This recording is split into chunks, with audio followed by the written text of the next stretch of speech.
नमस्कार। Mindful wellness में आपका एक बार फिर स्वागत है। आज हम अपने एपिसोड का सेकंड पार्ट लेकर आए हैं इनसोम्निया।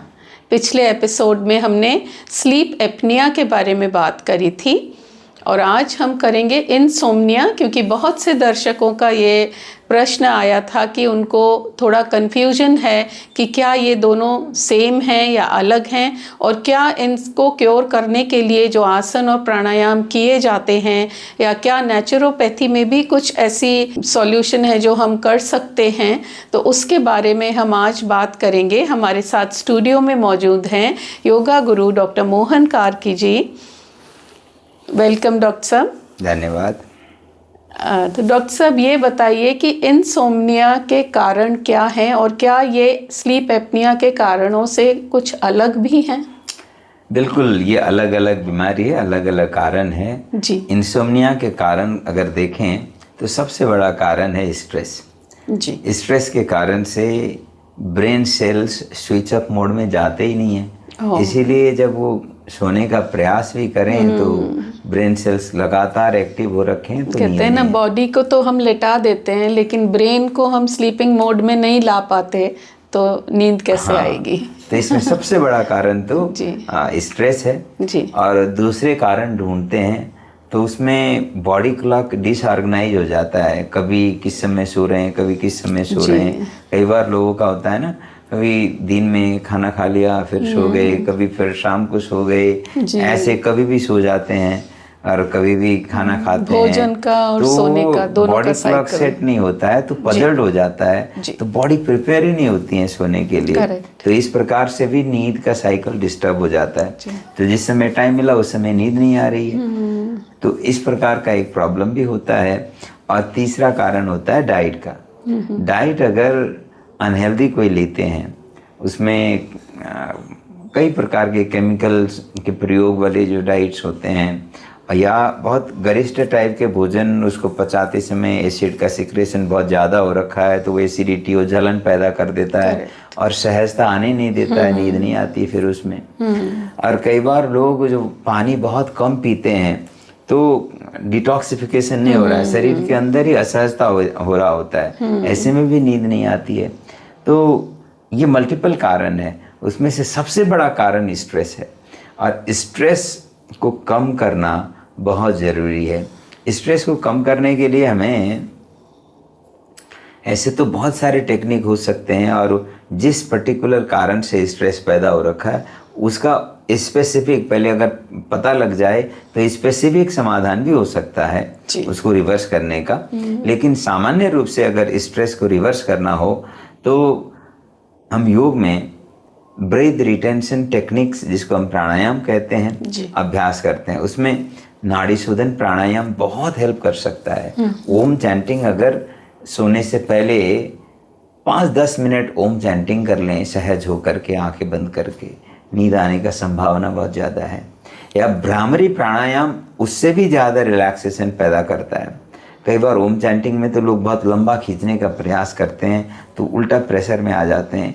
हालांकि ओम चैंटिंग करते समय, जिसको हम उद्गीत प्राणायाम कहते हैं, पूरी तरह से लय में आनंद पूर्वक करना होता है। और भ्रामरी प्राणायाम इससे और इफेक्टिव पाया जाता है, स्पेशली हीलिंग, रिपेयरिंग, मेंटेनेंस को बढ़ाने के लिए, रिलैक्सेशन को बढ़ाने के लिए। तो भ्रामरी प्राणायाम में जैसे आंखें बंद करके, अंगूठा से कान को बंद करके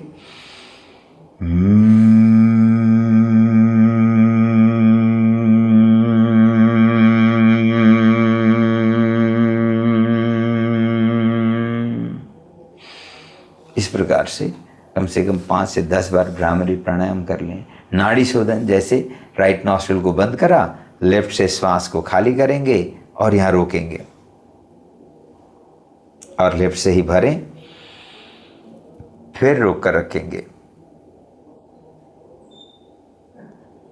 राइट से ब्रीद आउट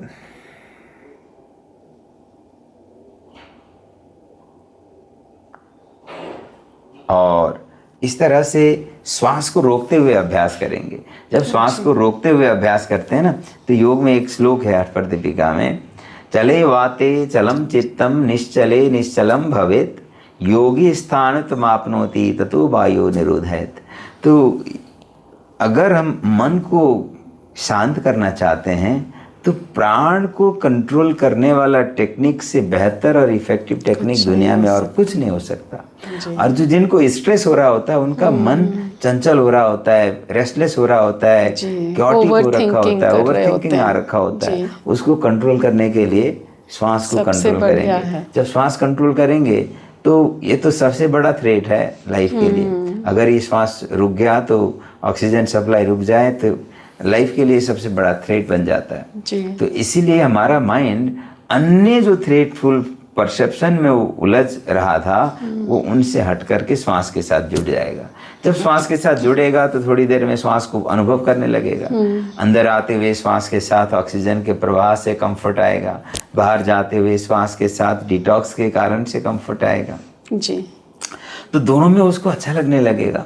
जब ऑक्सीजन का फ्लो बढ़ने लगेगा तो जहाँ जहाँ प्रॉब्लम है उसका हीलिंग रिपेयरिंग का काम भी एफिशिएंट होने लगेगा। वो कंफर्ट के साइकिल में आ जाता है और कंफर्ट के साइकिल में आते ही नींद आ जाती है। तो इस प्रकार से इसका प्रॉब्लम को हम रिवर्स कर सकते हैं जी। कई बार हमने देखा है कि मेंटली तो लोग बहुत ओवरवर्कड होते हैं, दिन भर काम किया होता है, बहुत थके होते हैं, लेकिन फिज़िकल वर्कआउट करने के लिए उनके पास बिल्कुल समय नहीं होता। तो क्या आप समझते हैं या आप बताएंगे कि क्या फिज़िकल वर्कआउट और मेंटल वेलबींग ये भी इंटरकनेक्टेड हैं क्या? एक श्लोक है, इसमें कहते हैं कि श्लोक मेरे दिमाग से उतर रहा है, मैं बार बार बोलता रहता हूँ, शरीर माध्यम खलु धर्म साधनम, है ना जी। तो ये शरीर के माध्यम से ही सभी परिणाम आने वाले हैं। और हम जीवन में चाहे कुछ भी करें, ये शरीर अगर ठीक हालत में हो तभी हो पाएगा। तो शरीर को सही हालत में नहीं रखते हैं तो शरीर का जो असहजता का अनुभूति है मन को भी असहज कर देगा। इसीलिए शरीर में सहजता को बनाए रखने के लिए शरीर पर रक्त संचार को ठीक रखना होगा और मांसपेशियों के स्ट्रेंथ को मेंटेन करने के लिए कुछ रेजिस्टेंट प्रैक्टिस भी चाहिए होगा और इसका proper detoxification, proper flushing out करना, इसके टेम्परेचर को रेगुलेट करके रखना, ये बहुत ज़रूरी है। तो इसके लिए योग में जो हम योगी का अभ्यास करते हैं, चाहे आसन के अभ्यास हों या सूक्ष्म व्यायाम या स्थूल व्यायाम के अभ्यास हों और उसके साथ रिलैक्सेशन के अभ्यास हों, ये कॉम्बिनेशन में शरीर को सही हाल में रख देते हैं तो नींद की क्वालिटी ऐसे ही इम्प्रूव हो जाती है जी।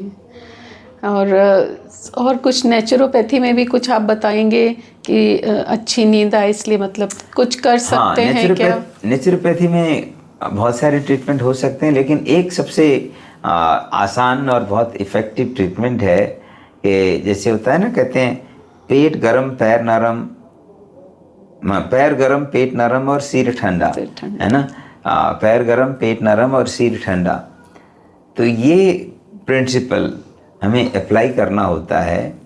पैर को गर्म करने के लिए थोड़ा बाल्टी में गुनगुने गर्म पानी, उसमें थोड़ा सा नमक भी डाल दें तो और अच्छा होगा और उसमें 15 मिनट के करीब 15 से 20 मिनट तक पैरों को डिप करके रखें, स्पेशली सोने से पहले जी। और उसके बाद पैरों को लास्ट में ठंडे पानी से धो करके पॉज करके, अगर बहुत ज़्यादा इंसोम्निया है तो कोई सरसों का तेल या तिल के तेल से पैरों का मालिश भी कर सकते हैं, नहीं तो हॉट फुट बाथ करके ठंडे पानी से धोएं और उसके बाद फिर पॉज करके सो जाएं। नींद अच्छी आएगी, बॉडी का टेम्परेचर सेट होगा, सर्कुलेशन इम्प्रूव होगा और फिर शरीर के अंदर का कंफर्ट जब अनुभव होने लगता है तो ये नींद के लिए कंट्रीब्यूट करता है। ये तो बहुत ही अच्छा टिप आपने दिया जी आज। बिल्कुल, बहुत इफेक्टिव, बहुत इफेक्टिव टिप होगा। इसी के साथ हम आज का ये एपिसोड यहीं समाप्त करते हैं। आशा है आप लोग जो आज का एपिसोड सुना है उस पर अमल करते हुए बहुत ही अच्छी गहरी नींद सोएंगे और सुबह एकदम फ्रेश उठेंगे, अपनी दिनचर्या बहुत ही स्मूथ तरीके से कर पाएंगे। और हमारे चैनल को ज़रूर लाइक करिए, सब्सक्राइब करिए। अगले एपिसोड में हम फिर और नई बातें आपके साथ आकर शेयर करेंगे। Thank you very much doctor. Thank you Rajni. नमस्कार।